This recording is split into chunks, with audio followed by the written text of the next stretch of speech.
Good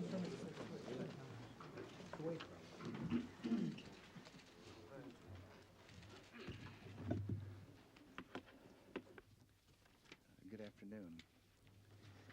As his regime collapses around him, the question is asked, where is he? There are three possibilities. He's either dead or injured or not willing to show himself. We may not know if or where he is, but we do know that he no longer runs much of Iraq.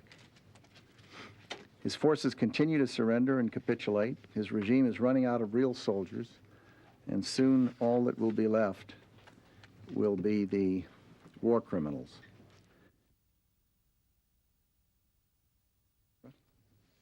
They're performing well. We don't do first reports, and we don't speculate, and I can tell you it takes days to get samples of things from wherever they are in the battlefield into a first place where they take a look, and then to a second place where things get checked. And I think that the prudent thing in a case like this would be to kind of let the thing play itself out, and we'll see we'll eventually know. Yes.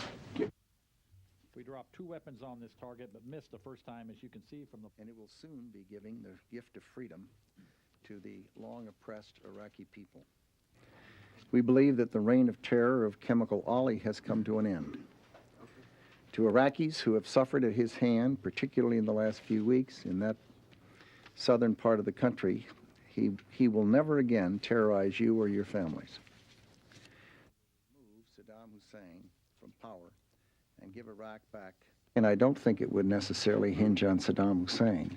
At that point where he is not running his country, the regime has been changed. At that point where the coalition forces have the ability to move around the country in relative safety and assure that humanitarian assistance can come in and that internally displaced people can go home, and that we can go about our task trying to gather up the people who can tell us where the weapons of mass destruction caches are and where the documentation is, and then have the time to go do that.